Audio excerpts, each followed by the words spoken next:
ये कहानी है नदीमपुर गांव की। इस गांव का नाम नदीमपुर है, पर इस गांव में कोई भी नदी या बड़ा तालाब नहीं है। साथ ही गांव में पानी की बहुत समस्या है। इस गांव में दो तरह के लोग रहते हैं।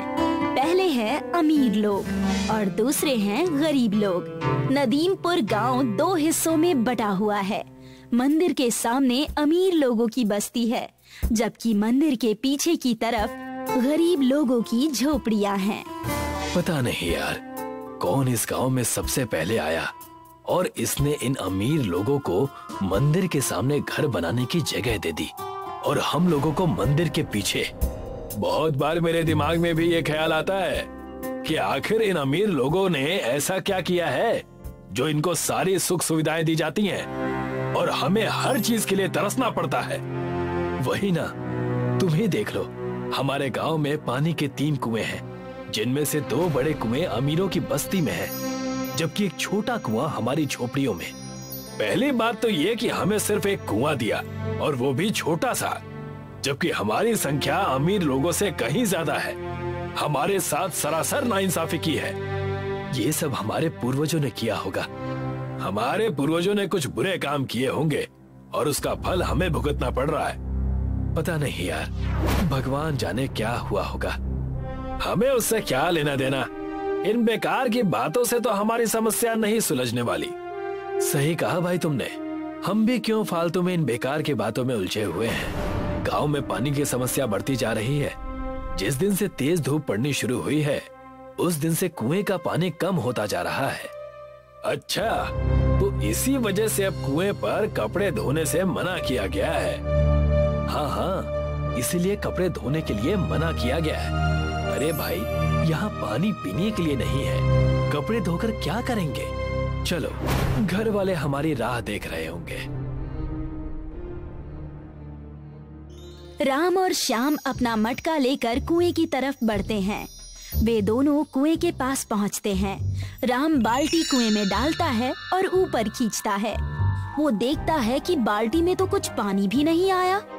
अरे, ये क्या हो गया? ये तो खाली बाल्टी ऊपर आई है। अरे ये क्या? कहीं कुएं से पानी खत्म तो नहीं हो गया? लग तो ऐसा ही रहा है। राम और श्याम दोनों कुएं में झांकते हैं। कुआं पूरी तरह से सूख गया है। अरे यार, जिस बात का डर था वही हुआ। अभी तो गर्मियां ठीक से शुरू भी नहीं हुई और कुआं अभी से सूख गया है। अब क्या करें? अब जो करेंगे ये अमीर लोग ही करेंगे। तुम्हें क्या लगता है, वो लोग हमें पानी देंगे? लगता तो नहीं है, पर फिर भी कोशिश करने में क्या जाता है। राम और श्याम दोनों अपने मटके लेकर अमीरों की बस्ती की तरफ जाते हैं। कुछ देर पैदल चलने के बाद ये दोनों अमीरों की बस्ती के गेट पर पहुंच जाते हैं। जैसे ही ये दोनों अंदर जाने के लिए कदम बढ़ाते हैं, तभी एक अमीर आदमी राजीव इन्हें देख लेता है और वहीं रुक जाने के लिए कहता है। रुक जाओ, कौन हो तुम दोनों और अंदर कहाँ घुसे जा रहे हो? जी, मेरा नाम राम है और ये मेरा दोस्त श्याम है। श्याम उस अमीर आदमी को नमस्ते करता है। जी नमस्ते। पर राजीव ठीक से जवाब नहीं देता। ठीक है, कहाँ से आए हो और यहाँ कहाँ घुस रहे थे? जी, हम इसी गांव में रहने वाले हैं, आपके पड़ोसी हैं। आज तक तो तुम्हें कभी नहीं देखा। जी, हम मंदिर के पीछे वाली झोपड़ियों में रहते हैं। अच्छा, तो तुम लोग झोपड़ी में रहने वाले लोग हो। यहाँ हमारी बस्ती में क्यों आए हो? हमारा कुआं सूख गया है और हमारे घरों में पीने तक का पानी नहीं है, इसीलिए हम आपके कुएं से पानी लेने आए हैं। अच्छा, तो अब तुम गरीब लोग भी हमारे कुएं से पानी भरोगे? तो क्या हम लोग पानी लेने के लिए दूसरे गांव जाएंगे? आप बुरा मत मानिए, हमारा वो मतलब नहीं था। हमें तो बस एक मटका पानी चाहिए। एक मटका तो दूर, तुम्हें एक बूंद भी पानी नहीं मिलेगा। और अगर गलती से भी हमारी बस्ती में कदम रखने की कोशिश की तो तुम दोनों की टांगे तोड़ दूंगा। देखिए, हमारी मदद कीजिए। अगर कभी आपको कोई जरूरत हुई तो हम लोग भी आपकी मदद करेंगे। तुम गरीब लोग क्या हमारी मदद करोगे? तुम लोग हमारे किसी काम के नहीं हो। तुम लोग सिर्फ मांगना जानते हो और कुछ नहीं। अगर कभी भी आपको किसी चीज की जरूरत होगी तो हम आपको दे देंगे। ऐसा कभी नहीं होगा। और अगर कभी हमें किसी चीज की जरूरत पड़ेगी और वो चीज हमें तुम गरीब लोगों से मांगनी पड़े तो हम भूखे प्यासे मर जाएंगे, पर तुमसे कभी नहीं मांगेंगे। अब निकल जाओ यहाँ से, नहीं तो सच में तुम्हारी टांगे तोड़ दूंगा। राम और श्याम दोनों निराश होकर अपने घर की तरफ लौटते हैं। अब क्या करेंगे? अब तो हमें पहाड़ी पर बने कुएं से ही पानी लाना पड़ेगा, पर वो तो बहुत दूर है। वहाँ से पानी लाने में तो 2 दिन लग जाएंगे और उस पहाड़ी से तो एक बड़ा मटका पानी ला भी नहीं सकते। कहीं फिसल गए तो जान से भी हाथ धोना पड़ेगा। अगर पानी नहीं लाए तो बिना फिसले ही प्यास से मर जाएंगे।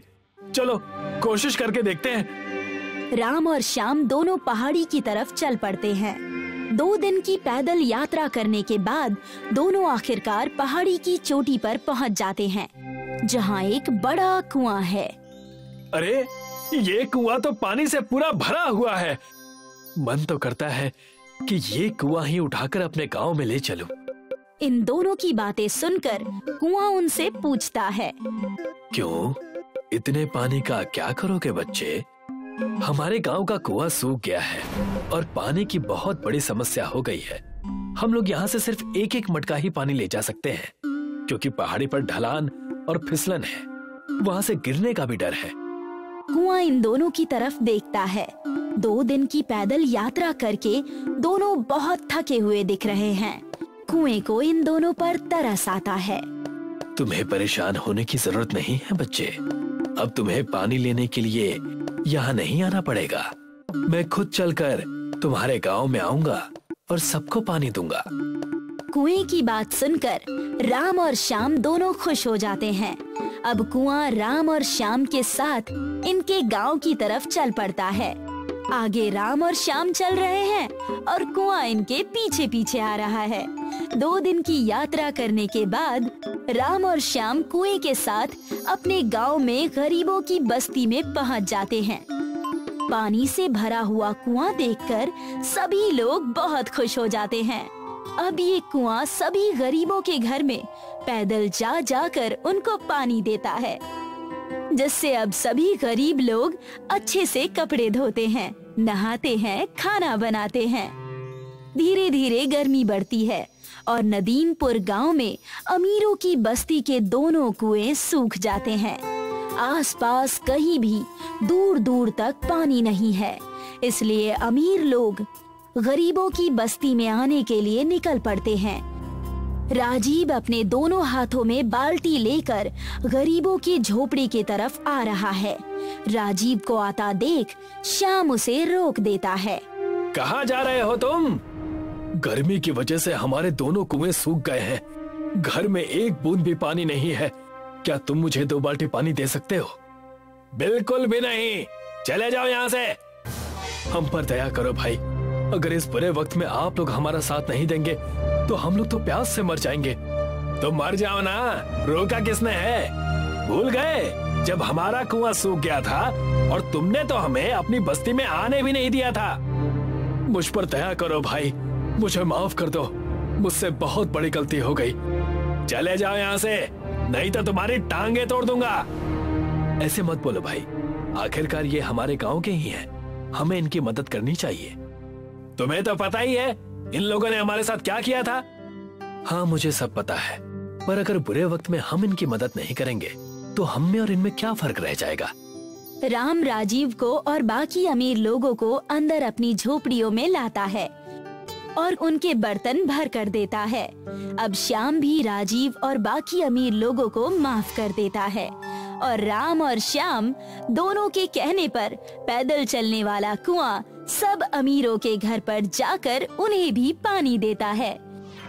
अब सारे गांव से पानी की कमी दूर हो जाती है और अब इस गांव में अमीर और गरीब सभी लोग मिलजुल कर रहने लगते हैं।